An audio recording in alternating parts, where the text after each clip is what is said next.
Hi everyone, ನಮಸ್ಕಾರ ಎಲ್ಲರಿಗೂ. ಇವತ್ತು ನಾವು ಮನಾಲಿಯ ಫೇಮಸ್ ಟೂರಿಸ್ಟ್ ಪ್ಲೇಸ್ ಆಗಿರುವ ಕಾಕ್ಸರಿಗೆ ಹೋಗ್ತಾ ಇದ್ದೇವೆ. ನಾವು ಮೇಯ್ನ್ ಮನಾಲಿಗೆ ಹೋಗುದು ಯಾಕೆ ಹೇಳಿ, ಅಲ್ಲಿ ಆ ಸ್ನೋಫಾಲ್ ನೋಡಲಿಕ್ಕೆ, ಇಲ್ಲ ಅಂತ ಹೇಳಿದ್ರೆ ಆ ಸ್ನೋ ಅಲ್ಲಿ ಆಡಲಿಕ್ಕೆ ತಾನೇ. ಸೊ ಅದರಿಂದ ಮನಾಲಿಗೆ ಹೋಗಿ ಈ ಪ್ಲೇಸಿಗೆ ಹೋಗದಿದ್ರೆ ಮನಾಲಿಗೆ ಬಂದದೇ ವೇಸ್ಟ್ ಆಗ್ಬೋದು. ಅದರಿಂದ ನಾವು ಇವತ್ತು ಕಾಕ್ಸರಿಗೆ ಹೋಗ್ತಿದ್ದೇವೆ. ತುಂಬಾ ಡಿಫ್ರೆಂಟ್ ಆಗಿರುವ ಪ್ಲೇಸ್ ಇದು ನೋಡಿ. ಎಲ್ಲ ಕಡೆ ಐಸ್ ಐಸ್ ಐಸ್ ಐಸ್ ಕಾಣ್ತದೆ, ಸ್ನೋ ಕಾಣ್ತದೆ.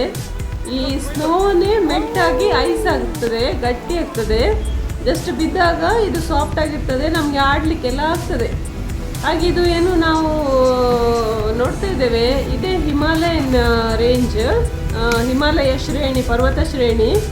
ಇದೇ ನಾವು ಮುಂದೆ ಹೋಗ್ತಾ ಹೋಗ್ತಾ ಒಂದು ಎಂಟಿಗೆ ಕಾಕ್ಸರ್ ಸ್ನೋ ಪಾಯಿಂಟಿಗೆ ರೀಚ್ ಆದಾಗ ನಮಗೆ ಇಲ್ಲಿ ಸ್ನೋ ಅಲ್ಲಿ ಆಡಲಿಕ್ಕೆ ಸಿಗ್ತದೆ. ಮತ್ತೆ ಸ್ವಲ್ಪ ದೂರದಿಂದ ನೋಡುವಾಗ ನೋಡಿ ಹೀಗೆ ಕಾಣ್ತಾ ಇದ್ರೆ ಮೇಲೆ ಸ್ನೋ ಬಿದ್ದಿರ್ತದೆ.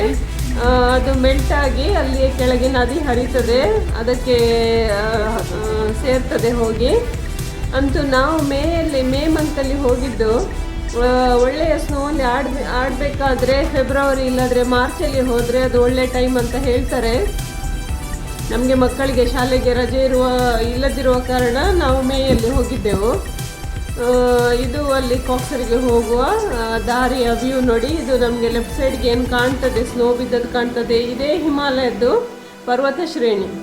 ತುಂಬ ಒಳ್ಳೆಯ ಪ್ಲೇಸ್. ಸೊ ಈ ವಿಡಿಯೋ ನಿಮಗೆ ಇಷ್ಟ ಆದರೆ ಲೈಕ್ ಮಾಡಿ, ಚಾನಲನ್ನು ಸಬ್ಸ್ಕ್ರೈಬ್ ಮಾಡಿ, ನಿಮ್ಮ ಫ್ರೆಂಡ್ಸ್ ಹಾಗೂ ಫ್ಯಾಮಿಲಿಗೆ ಶೇರ್ ಮಾಡಿ. Thank you so much.